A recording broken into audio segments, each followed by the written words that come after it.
Hello everyone, welcome to a Roblox Stories professional commentary. First of all, it's me again, Mike's. And yeah, this is a Roblox commentary, as I said 2 seconds ago. Now I'm creating this commentary for people who can't beat the game themselves, and also to talk about how I handled doors at first, myself. So it's kind of like a walkthrough and an interview, both at the same time. And in the end, I'll talk about some of the unused content and how it tied into development. So, let's get into it.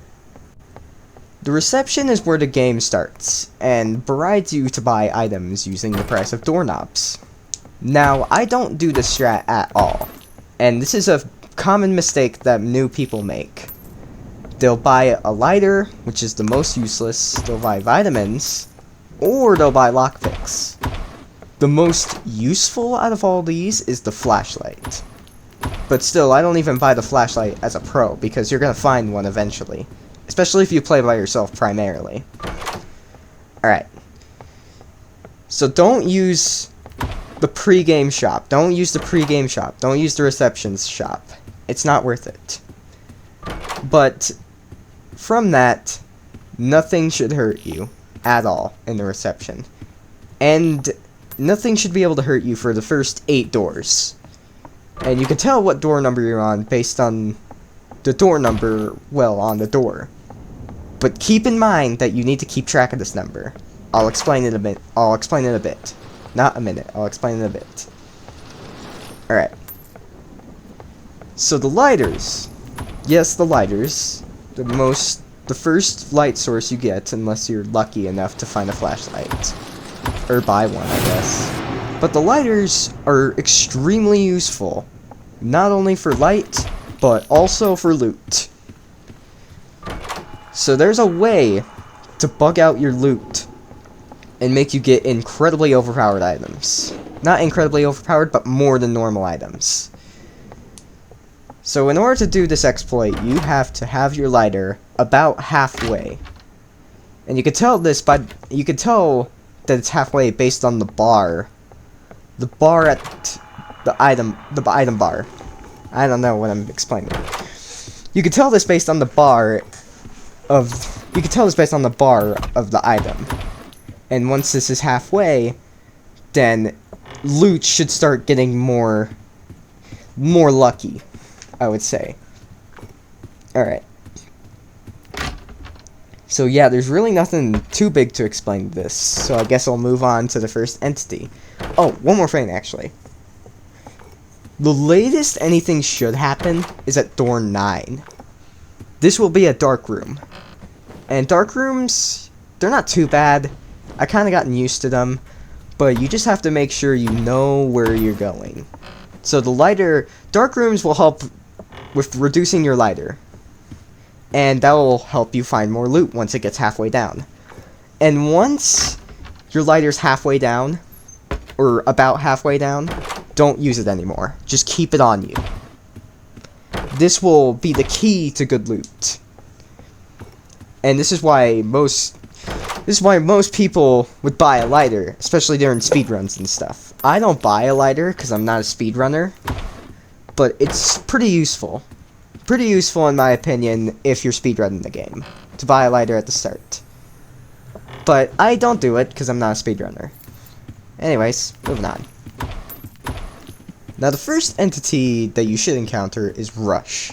He'll normally start attacking after door 12, and he's prone to follow a set path where he's not able to attack twice in a row. Let me just explain what he does. So, if you open the door and the lights flicker, don't keep going. Get up against a wardrobe or closet and wait.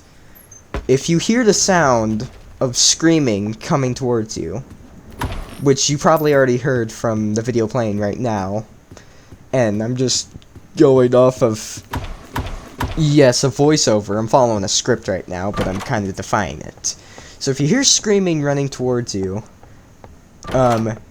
wait until it's close and then get into a closet. The most common mistake here is to, number 1, keep going and try to find a closet again ahead of time for when You're going forwards, and then rush starts to come, and you can't find a wardrobe. That's the most common mistake. Not the most common, but speedrunning-wise. Yes. But the most common mistake that new people make with rush is that they don't listen to when rush is close or not. They'll usually jump in as soon as they hear screaming. And this is not worth it at all. What you want to do is you want to wait until rush is close. Like, too close for comfort. But you also want to make sure you don't die. So be careful. Now, you're gonna wanna jump in the closet to avoid him. He shouldn't be able to get you in the closet. But you make sure you don't want to hide in the closet too long, because hide will get you. And is the entity that I'm gonna talk about here in a minute. He's the easiest. But, yeah. Wait until rush is approaching you, and jump in the closet when he sounds close. If you have a candle, this should make it easier to tell where he is, especially in the greenhouse, but that's a lot later. But let me explain hide now. Hide is the easiest entity in the entire game to avoid. With modifiers, he's a little harder to get used to, because he'll usually attack right away, or as soon as he possibly can. But in the real game, he's not too bad. You just have to exit the closet when he starts to notice you, and it'll take a third of your health if you're in there for too long. But this is easy. You just have to exit the closet, and that's really it. Nothing too big. Screech, on the other hand, is not easy, I guess. I don't know. I got used to him. Screech is an entity that people get confused with Timothy, and Timothy is not bad at all. Timothy's actually a spider that likes to hang out in wardrobes. And you probably seen me get jump scared by him in this gameplay, like way early on, like in door 5, I got jump scared by Timothy. But people get Screech confused with Timothy. Not a lot of people, but some people. Timothy is basically harmless, but Screech is not. Screech likes to hide in dark rooms, but with modifiers, he can appear anywhere.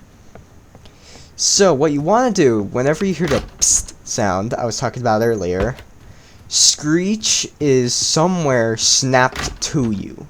And what I mean by that is you have to move the camera around, and if you see him, make sure you actually see him, like, face to face. Don't just see him and then stare at him if he doesn't go away. Make sure you actually get him, or else he'll attack you. Yeah, he'll attack you. No other way to put it. He'll just attack you. But the most common mistake here is to look around the room physically.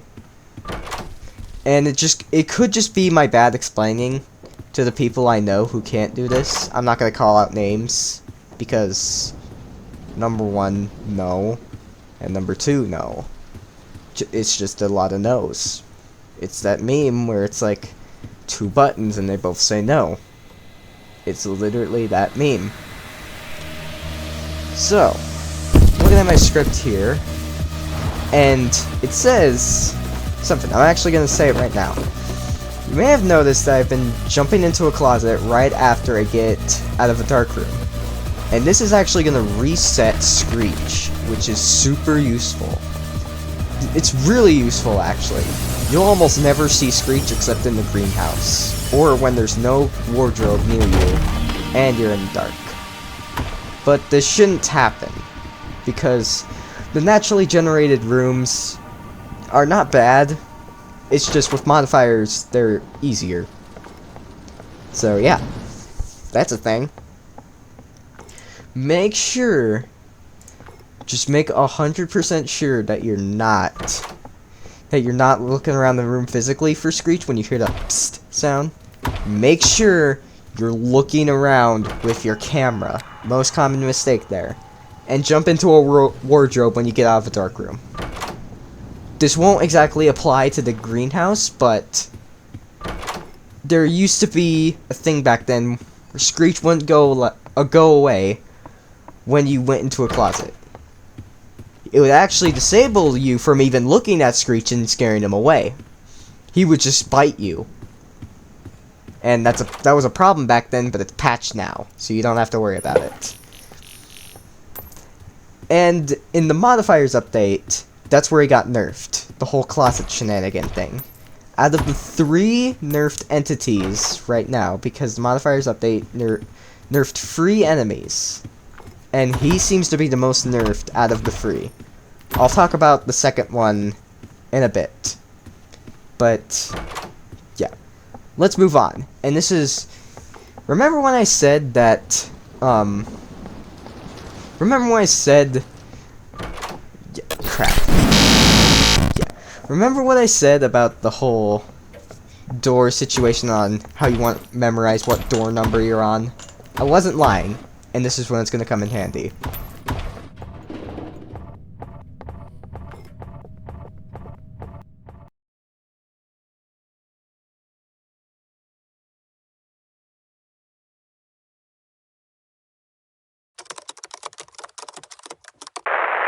Wait, don't do it. I can explain. I'm not the virus you're thinking of. Well, I am here to get in your software, don't get me wrong. But I was only trying to give you a sign, so we can work together to purge the employee. What do I mean by the employee? Well, let me explain.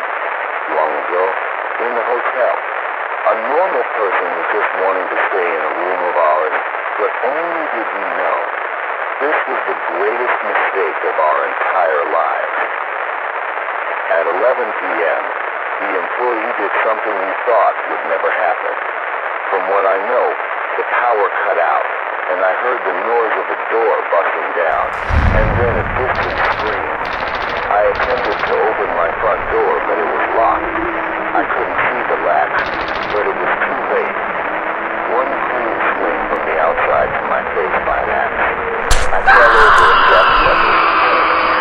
I blacked out 3 seconds later, and it felt like my body was free to move, but I was blind. Then I regained sight, but I saw outlines of people, and could hardly see anything nigh. I tried moving, but I could only take small steps before my legs only started letting me move in wider ones, like acceleration. It sounds like a hard thing to get used to, but now that I'm used to this glitchy body, I can make you immune to anything, but only in the hotel.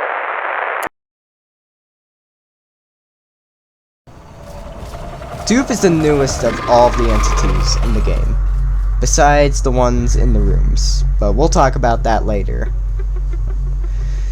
So, Dupe is tricky to a new player. He's pretty tricky for a new player.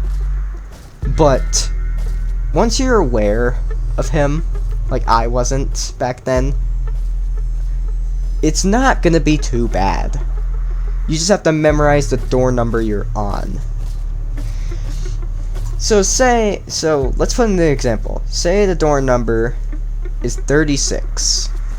And there are 2 doors with door numbers on them. And they both say 37 and 38. The previous door you went through is 36. So add 1 to it. And that equals 37. And that should be the correct door number. If the doors are broken or don't have a handle, you don't have to worry. You don't have to worry about Dupe appearing in that door, because the door won't even open, or it will open. It'll just not be Dupe at all. If you forget the door number, there's still a window of time to see it, but with modifiers, there's no window at all. You have to memorize it the whole time. If you forget it, then it's not impossible to pick the right one, but it is guesswork at that point. He'll still behave like normal if doors are locked, but if you press E or X or press the unlock button to unlock the door, he'll jump scare you immediately instead of taking the time to unlock the door. So you can kind of get ready for the jump scare, especially with a locked door. And people say you can hear his breathing if the door is locked. And I personally don't do this strategy. I usually just tense up and wait for him to jump scare me, if at all. But I guess that's a strategy that could work, because I didn't think of that until just now. But I guess that's a strategy that could work. But still, Dupe is pretty difficult to a new player. You just have to get him down, memorize every door number you're on, and he should be a piece of cake. So yeah. Pretty easy, right? Right. He won't appear in the greenhouse or in any eventual area. So yeah. Moving on to another entity I should mention before we get into Seek. I'm not going to explain Seek right now because I don't know if you noticed this or not, but I'm recording this with different sound files. You could probably tell that some things are being cut because of my fan running in the background. It's not hot in here or anything, but I just like it running in the background because it reduces some noise from the outside world. I don't live in a shed or anything, it's just I like having it on. It's kind of white noise. But yeah. I'm recording these little tips and tricks here in separate sections. And I sometimes combine sections together based on the tip. And you probably just heard a beeping sound just then. And that was a heater going off. Which I should probably go take care of that, so I'll be back.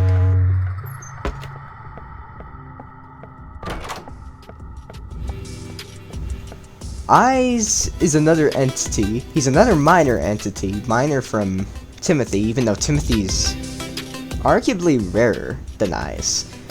But Eyes is the easier one to avoid. Even easier than Hyde and Timothy combined. So, the common mistake people get with Eyes is they don't describe appearance. They don't describe appearance with eyes. I even saw this on TFG's video. He's like, do not look at the eyes. And he's trying to avoid looking at the Seek eyes as much as possible. Those singular eyes won't hurt you. Here, I'll pop up an image of Eyes, because I don't know if I came across him this run. But if you do, he should be easily noticeable. Playing a nice sound, a nice crisp sound when he appears. And he's a bundle of eyes. Let me just put it that way. He's a bundle of eyes, and he emits a purple glow when he enters a room. And if he does, immediately look down. This should give you salvation from him. He should forgive you.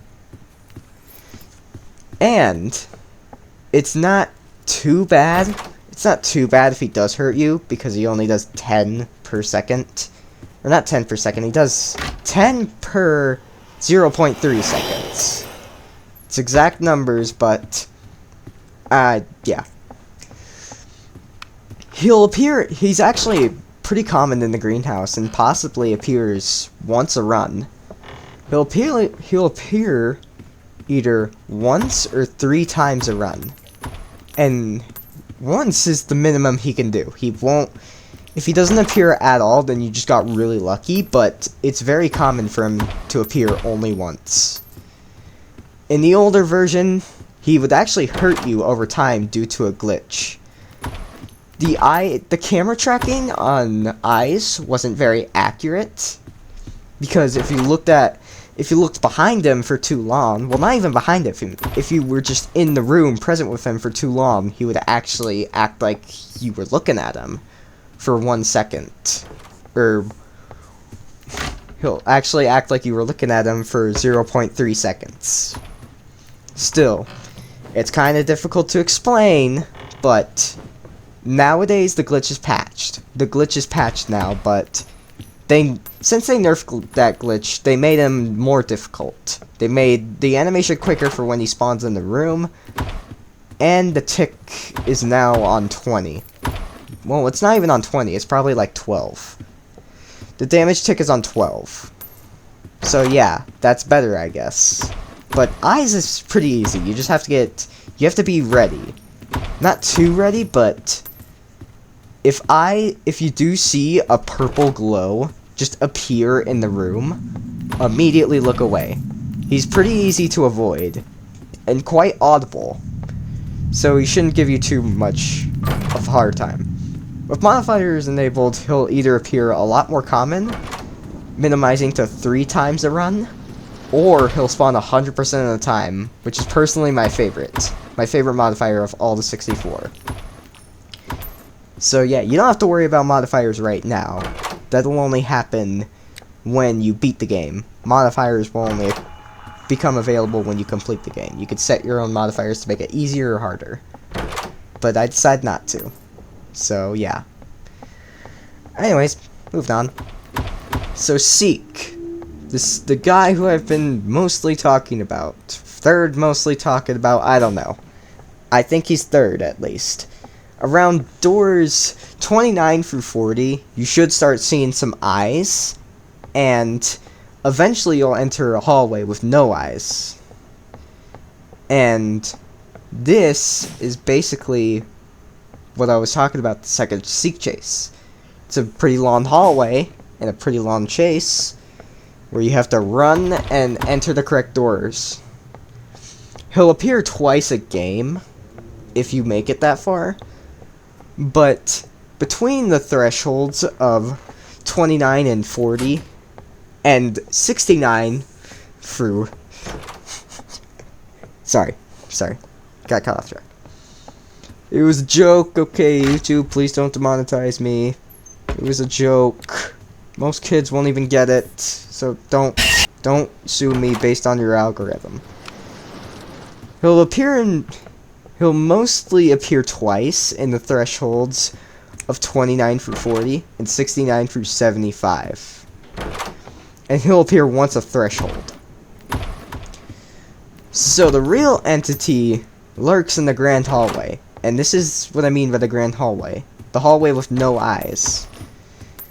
And he'll only ever start the chase whenever you try to leave through the door ahead of you. He'll only try to leave. So yeah, just be ready to leave. Once he's chasing you, you need to pay close attention to shining doors. These doors you're gonna want to run through. The way I do this is look in the middle of the screen and then quickly move my eyes from one door to another. I do have to pause for a little bit from running, but it's a strategy that I found most useful. And if you have a crucifix this early on, which you shouldn't, unless you're pretty lucky, you shouldn't be able to die.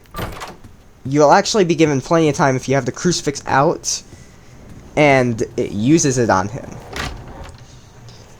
And you can tell when you're about to finish the chase is when you go through the final door of absolute chaos. Fire and hands grabbing you from the ceilings and windows and all that jazz.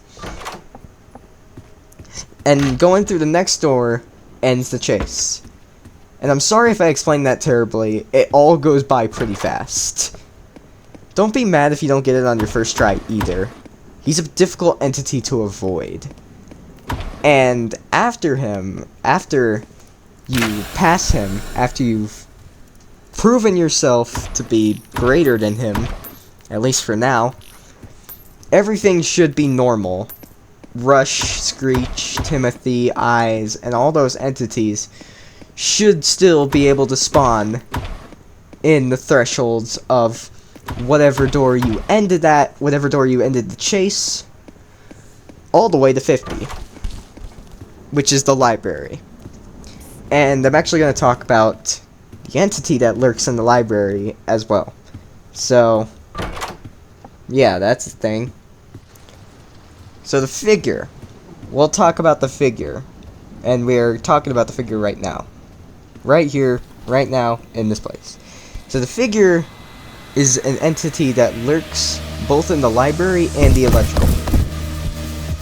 And he's not easy in either one. At first, at least. I've gotten used to him. So, he's not too bad. He's incredibly sensitive to sound, what I have from my notes. And this is what I go based off memory. He's incredibly sensitive to sound. Like, he can hear you walking around, but he can't see you. He's a blind monster. And he can only get you if he hears you or runs into you. He can still get you if he runs into you. Just note that. He's basically just a juggernaut, is what I have to explain. If you absolutely have to, go into a closet.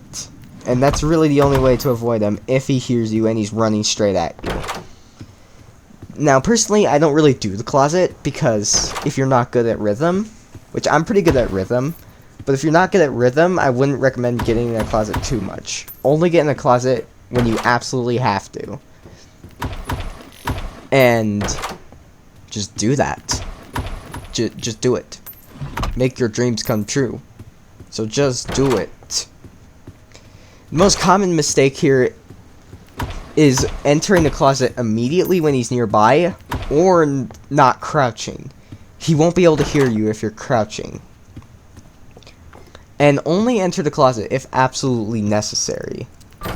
This will actually buy you a lot of time, because the library is the most time-consuming part of the entire run, which I'll talk about in a separate audio file, which will be happening right now. I'll just be explaining it, but just don't ask questions about it now. Okay. I meant to say okay in a questionable matter, but I accidentally said it as a statement. So yeah, let me talk about the library now. The library is the most time-consuming part of the entire run, like I said in the previous audio file. Minus the electrical room. The electrical room is still kind of time-consuming, but you get used to it after a certain rhythm. So, your task is to find 5 to 8 books. And you use those books, use the information from the books to put in a code at the exit door. And the books are hidden in the bookshelves. And you'll be able to tell if the books are hidden in the bookshelves. For number one, if an icon shows up saying you can grab a book from the bookshelf, or if you hear a noise, or if the book is visually out. It's pretty easy to tell if a book is. It's pretty easy to grab a book, not from a distance though. It's basically almost impossible. It's almost impossible to grab a book from a distance. Besides grabbing it from a distance. My audio bugged out. My audio bugged out. I hope that's okay. Yeah, we're still good. Sorry if I just broke all of your eardrums. Alright. So, I don't really know a whole lot about the solution paper, which is a munition you get from the library that allows you to solve the code. But the wiki should have more information on it. A link to the wiki should be linked in the description below. And yeah, just the wiki does a lot better job at explaining everything that I do. And I will admit, I did not figure all of this out on my own. A lot of it is from memory, don't get me wrong, but some of it is from, well, a lot of it is from the wiki, and I'm not gonna plagiarize myself. And that's where I got the Remove Contents tab from. So yeah, that's a thing. And I do have an entire thing that talks about the solution paper on what it describes as, but in a very vague way, so I'm not going to explain it. You just have to make sure that the figure doesn't get you, you get all 8 books, get the solution paper, and also don't die. In any way. Any way, shape, or form. If you have modifiers on, that's a useful tip. Anyways, let's move on to after the library, which is personally a good part, in my opinion. This is the mid-game shop. The mid-game shop is next, after the library. I said that twice now, but okay. After the library is a shop in door 52. I said that in a dramatic way. In Jeff's shop, you can spend gold for items that'll help you further on. And little fun fact for you that I didn't know until I actually started making this video. Jeff has a guarantee to drop the skeleton key off at his shop. And I actually didn't know. I thought the skeleton key was random just like all 4 items. But it's actually a guarantee that I didn't know of. But there is a chance of him not selling the crucifix, which I thought the crucifix was a 100% guarantee. And the 2 other items are either ones you don't have or one that'll give you more fluid. That sounded weird. And they're all bought by gold, not doorknobs. This shop is a lot better to use than the reception shop, because it doesn't waste your actual currency. It doesn't waste your actual currency with the whole speedrunning shenanigans. You know? Just all that. And the hotel continues as normal after the shop. Nothing is too big. Nothing's too bad at all. But the one thing to mention here, there's actually one more thing to mention here. There is no candle that can be sold. And the candle's a useful item. You want to have a candle before you reach the courtyard, which I'll talk about in a bit. And you want to make sure you have a skeleton key and or crucifix. If you have a skeleton key, keep it and hold on to it. Don't use it on a lock or anything. Just hold on to it. It's not going to give you a huge boost in currency at the end of the game, but it will help for the Infirmary, which I'm going to talk about in a minute. The hotel is completely normal after the shop. I already said that, but I'll say it again. Eyes, all that, still able to spawn. Nothing too big. Nothing really at all. And there's gonna be a second Seek chase coming up after the Infirmary. So, just take a listen. You can rewind back to see when Seek, which door number Seek comes on. That sounds weird, but okay. Let me talk about the Infirmary now. The Infirmary is a rather safe-ish place for the player, and is it's inhabited by the green herb. The green herb isn't an entity by any chance, but this is the reason why I told you to hold on to the skeleton key. The green herb is locked behind the skeleton key door, or the supply closet. I'm pretty sure it's what it's called. I don't know. I actually didn't look at what the green herb is located in. It is located in the Infirmary, but I just call it a locked supply closet.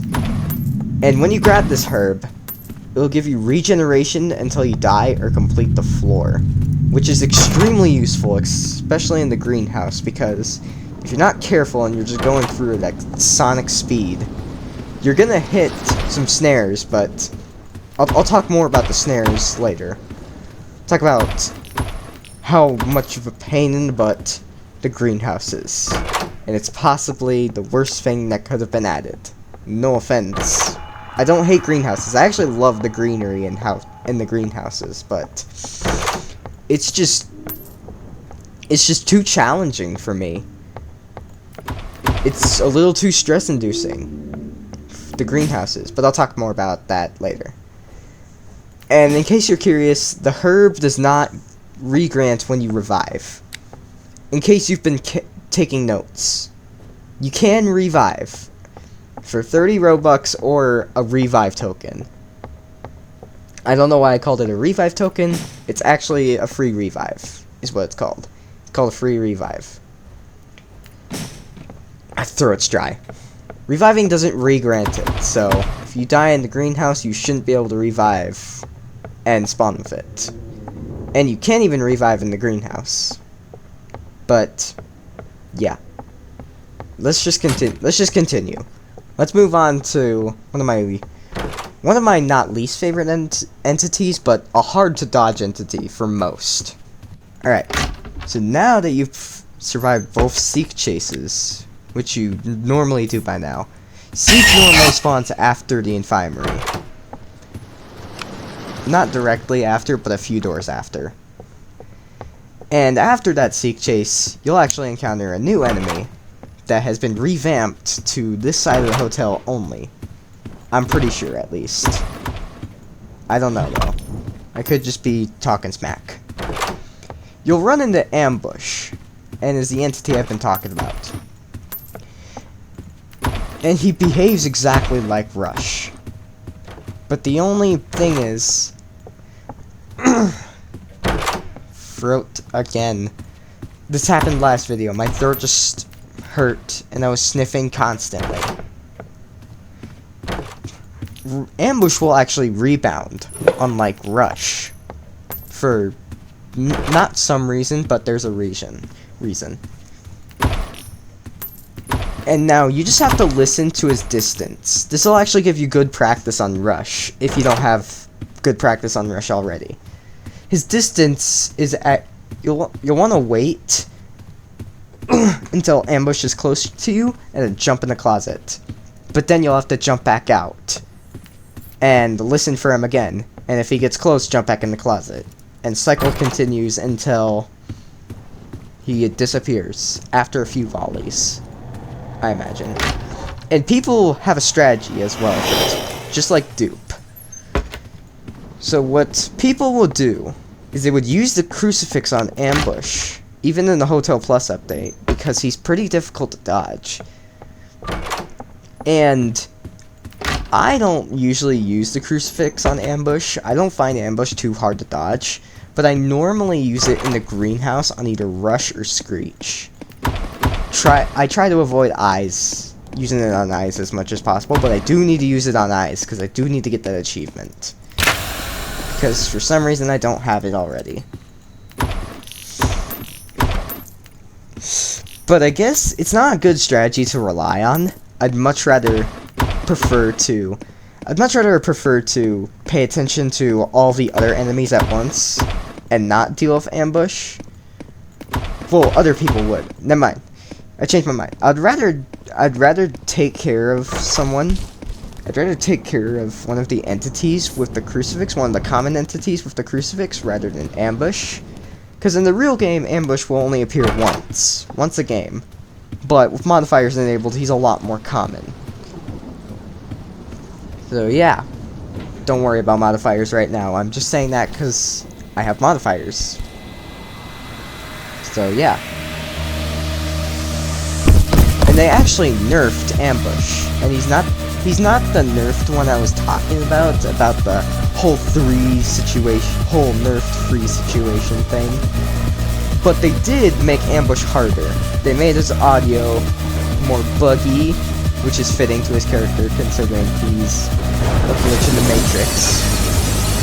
And they made his audio a little difficult to determine distance-wise. So yeah, that's a thing. And this should be the last new entity before the Courtyard. Well, there is a new obstacle, but it's not really an entity. Can't kill you or anything. And it's the snares I was talking about in the Infirmary, and I said how much of a pain it was. Not the Infirmary, but the greenhouse. I said the greenhouse. I said, you know what? Never mind. I'll talk about it when I get to it, because we're actually super close to the greenhouse at this point, if it's not playing already. So yeah, I'll talk about the Courtyard now, and explain how it has to do with lore. So yeah. The Courtyard is the final stretch. Once you make it to the Courtyard, which is usually on door 90, this is the home stretch. If you've gotten this far, just be prepared. It's gonna get harder. It's not gonna get any easier than this. Just note that, if you made it this far. And there's not really too much to the Courtyard, it's just basically a place where you can chillax and all that jazz. And there is a statue that kind of resembles the characteristics of Guiding Light, and could possibly explain Guiding Light's origins. because Guiding Light is the only useful and peaceful entity in the entire game. And that's what I'm talking about, the shiny doors. Guiding Light shines the doors in the Seek chases. So yeah, that makes him pretty handy. And the statue would explain his origins, because it's like, it's got wings, it's got a sword, it's determined to help people. It's kind of like that. But it could just be all confusing and stuff. And yeah. And when, in the next audio file, which is the greenhouse, I want you to pay extreme attention to this one. I want you to pay very close attention to how I do it in the video and how I explain it. Because it is incredibly easy to mess up. And I just farted. I don't know if you heard that or not. Anyways, the greenhouse is single-handedly the hardest part of the entire game. Throughout doors 90 and 99, there are no lights in the greenhouse whatsoever, meaning Screech can get you, but Rush can't. Right? No, it's actually not the case. Rush can still get you. For some reason. I don't know why they didn't disable Rush. And eyes, like I said before, is pretty common in this area. So a flashlight and or candle makes this incredibly easy or incredibly hard. Depends on how you handle it. And this is normally when I would use a crucifix, but number one, I don't have one because I used mine on ambush by accident. And number two, I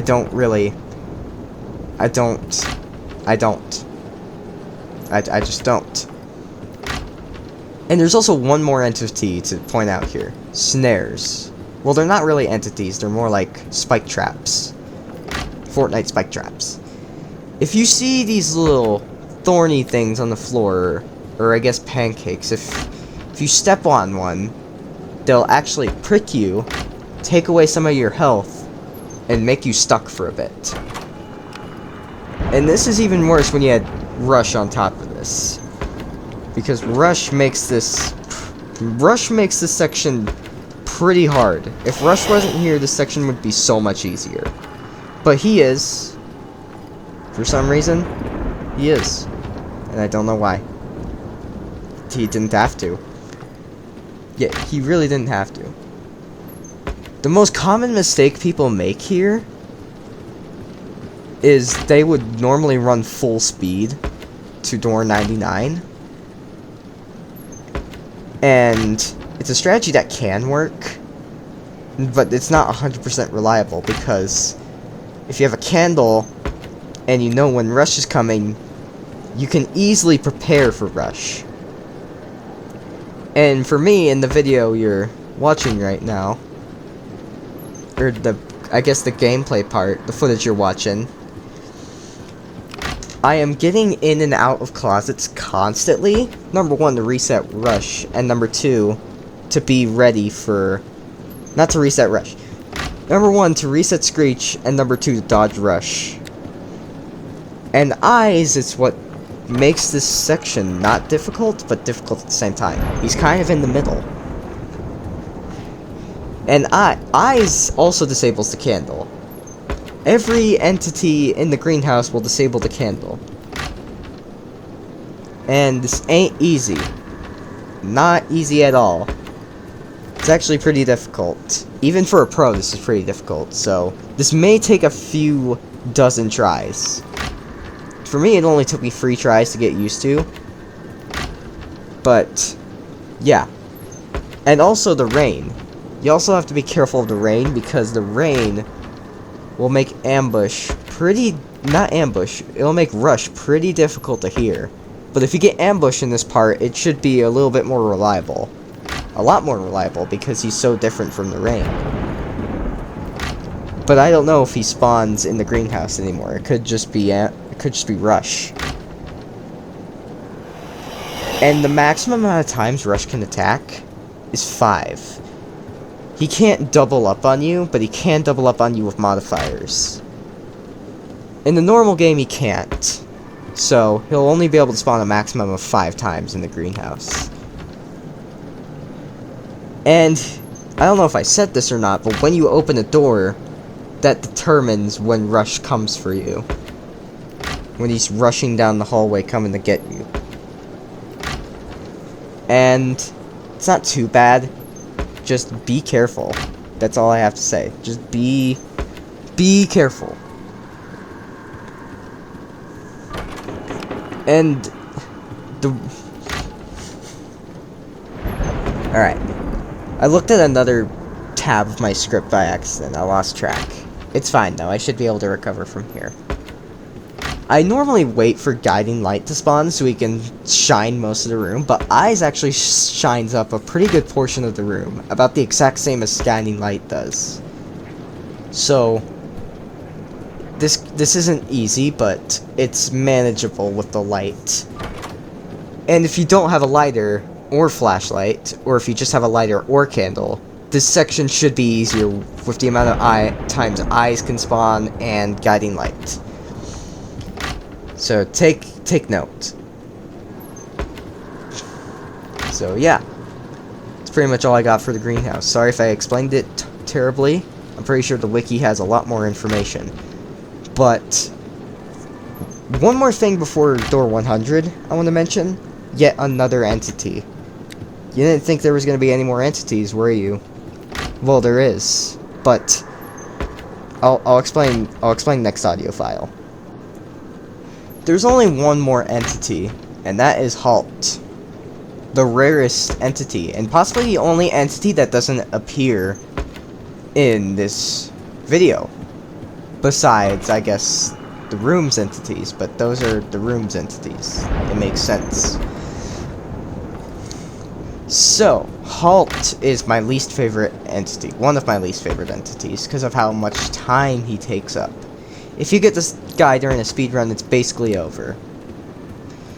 It's not Halt himself that I have trouble with. It's just, he was easy before, is my problem, but now he's super hard. There used to be an exploit where Halt would normally just be slow. Well, he's not slow, actually. I take that back. He's not slow at all. But he's actually quite fast. But in the old version, the old version of the game, when it first came out, you moved faster than Halt. You moved faster than Halt, moving backwards. They patched that now. So, you actually have to fully turn around. Which is just so annoying. So incredibly annoying. And that's why I don't like him. It's just, it's so just so annoying. And he'll mostly spawn in 70 through 80. And that's difficult for me. He's kind of like Ambush in a way, where it'll only appear once, but in this run he might not even appear at all. He's possibly the rarest entity in the game now. So yeah, just take note. Take note of that. And that basically wraps up the entire main game. But the main game's not completely over yet. There is still just one more. There's still one more room. The freaking, yeah. There's still one more room. And that is the electrical room. I'll talk about that in the next audio file. So, it's the next day. I was in a bit of a time crunch yesterday, and I couldn't finish all the audio files, but I am back today to finish the audio files and complete this, I guess, commentary for those of you who are still curious. So upon finishing the greenhouse, which is where I left off, I'm sorry, I didn't just wake up. It's actually 4 in the afternoon right now when I'm recording this. So it's just like, I'm like, where did I leave off? Because I completely forgot I was even doing a commentary. So upon finishing the greenhouse, it lies the final door, the electrical room. Your main task for the electrical room is to find 10 fuses to power the elevator. But Figure is back. You need to avoid him, but he'll be easy now. He'll be easier, but the place is kind of crammed with that. That's really the only issue with the electrical room, is when you unleash Figure via the lever, the place he patrols is kind of small. I mean, as long as he doesn't hear you, you should be fine. But still, just make sure that you're paying attention, is my only tip. Make sure you're paying attention. And there's something I actually want to mention here. The first chase, when you first unleash Figure, it will turn your camera around automatically to either go through a wardrobe or go to the spare electrical room, but the spare supply closet. Spare storage room is what I have in my notes. And Figure can't go in there, but it's probably best to crouch in there so he doesn't follow you, if he can. So yeah, after you unleash the Figure, there should be fuses in there, but if there's no fuses in there, they're either in the 2 other spare supply storage rooms. I don't know. I am just now doing this. And there can be fuses that exist upstairs near the elevator, but the chances of this happening aren't low, but they're not common either. It's kind of in the middle of if a fuse can spawn there or not. But one thing that can spawn there is the electrical room key. And the hang now. And you're gonna need that. That's a militia. Just like the solution paper, this key is almost 100% required. So basically, you're gonna wanna... What are you gonna wanna do, you might ask? You're gonna wanna unlock the door that leads to the fuse panel. And that's where you put the fuses at, in the fuse panel. But the problem is, if you don't have at least one lockpick during this part, you're gonna have to go upstairs. Now, me personally, I don't like lockpicking the door, because it's basically just... Here, I'll explain. It'll basically make Figure stuck when... Okay, say you unleash Figure via the lever, and then you have to run to a wardrobe or the spare storage room. But you can also run to the electrical room, or the high voltage room, if it's open. And if it is, Figure will actually glitch out. He'll actually become stuck on the doorframe that leads to the main course, or the hallway that you just walked through, I guess. He'll get stuck on the doorframe, and will only take an uncomfortable amount of time to leave. So, I would either lockpick the door, and then flip the switch, and then run to the spare storage room, which is probably the fastest strat anyways. But, yeah, just don't. I may even do a speed run of this one day, and I'll post it. It won't be a commentary like this one, but it'll just be a speed run. It'll just be a speed run of me and my final reactions. But I need to get a speedrun counter, because I am not a speedrunner. Alright. And it's important to note that the Door 100 glitch is patched here. Completely patched. Like, there's no way to do the Door 100 glitch anymore. And the most important window of time is when you turn on the electricity. When you get all 10 fuses, a cutscene will play when Figure dies. Or I guess disables is what I have in my notes, but whatever. Once Figure dies, the fuse panel will make you solve a puzzle. And this puzzle isn't hard, but it's not easy either. But once you do get it on, it'll play a short animation where figure is about to bust down the door. And it's important that you don't get when you unleash the figure and when he's about to bust through the minor door. The door that you can't open in the high voltage room. Like, can't open at all, no keys, no nothing. The game will not turn your camera for you. It's gonna make you look at that, so you have to be ready to flip the camera around and run for the elevator. So yeah, just be ready of that. I gotta hang now. But if you do get to the elevator, then congrats. You officially completed Roblox Doors. That is time for Roblox Doors.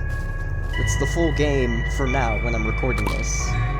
This is only the second by the time I'm making this is only the second update. The second major update Doors has received. But just don't be mad if you don't beat this floor on your first try, because it's a toll to me, even as a pro. So don't get mad if you don't beat it first try.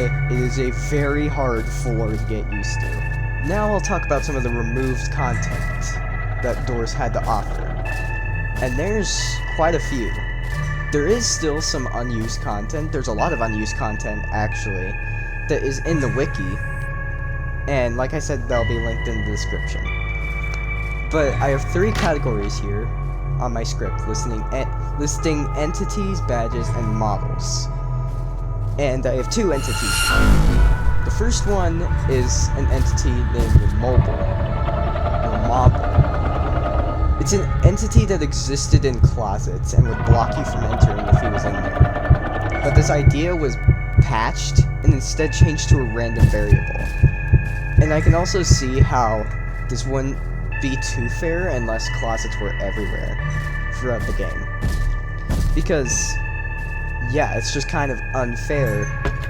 Say Rush was coming, right? And then Mobile's in the closet. I'll put a picture of Mobile on screen, but say he's in the closet and then Rush is coming.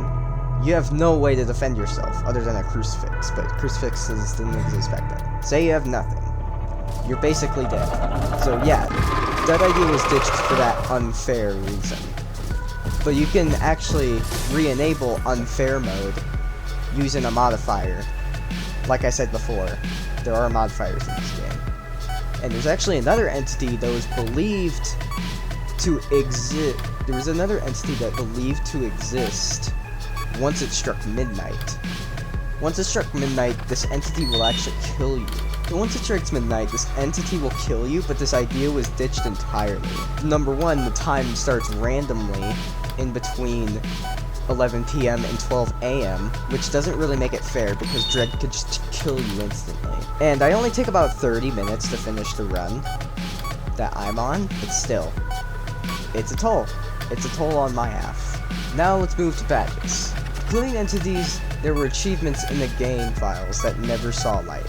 First one being Dread by Day, Dead of Night, and it was achieved by dying to Dread, the entity I just talked about 5 seconds ago. But this badge fell to ruin, as well as the entity, for the unfair nature. And there was actually another badge that could have been cool to add, but probably not necessary. The 1,000 of Many badge. And you would get this after dying 1,000 times. And it was removed for unintentional gameplay, because no one wants to die 1,000 times on purpose. So this was removed entirely. And let's talk about the models now. There were 3 unused models for the game. The first one was a fancy drawer. It was a fancy drawer, and I'm talking in a fancy accent. I'm sorry for everyone that I offend. So yeah, the first one was a fancy drawer, and it would have had the same, from the image I'm showing on screen, it would have looked like, take the drawers for example. They're kind of stubby, it's kind of like a brick at first. It's kind of like a block in size and width and height and depth. And then you take the width and then you stretch it to a 1 drawer wide table stand. The next one is a stool, and the stool seemed like it would have been an office chair, an early design of the office chair for it. And the final and most interesting one on my part, and to me, is the candles. There were so many candles that were scrapped for the game. And a lot of them actually look like they would have been part of decor rather than an item. But if you look right here, at this one candle here, this resembles the candle that we have now in the full game perfectly. It's got the handle, the same width as a full candle, all that.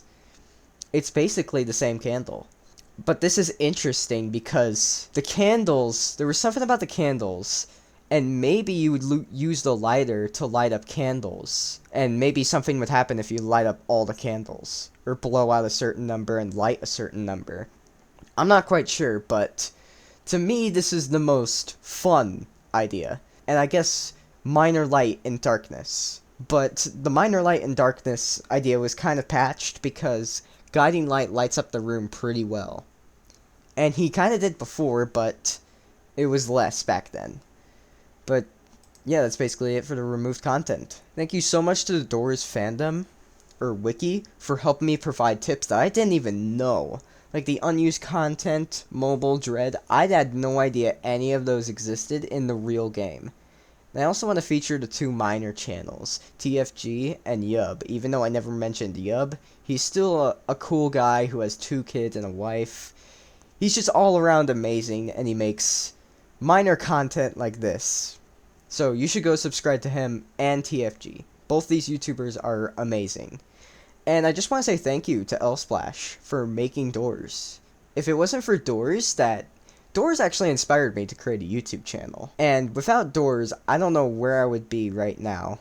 So, Doors is always a game that will hold a kind place in my heart. And I just want to say thank you to Elsplash. I'm thankful. Very, very, very thankful. And I really hope that Floor 2 is coming along well, if you happen to see this. I thank you all very much for watching, and I will see you all in the next one. Okay, bye.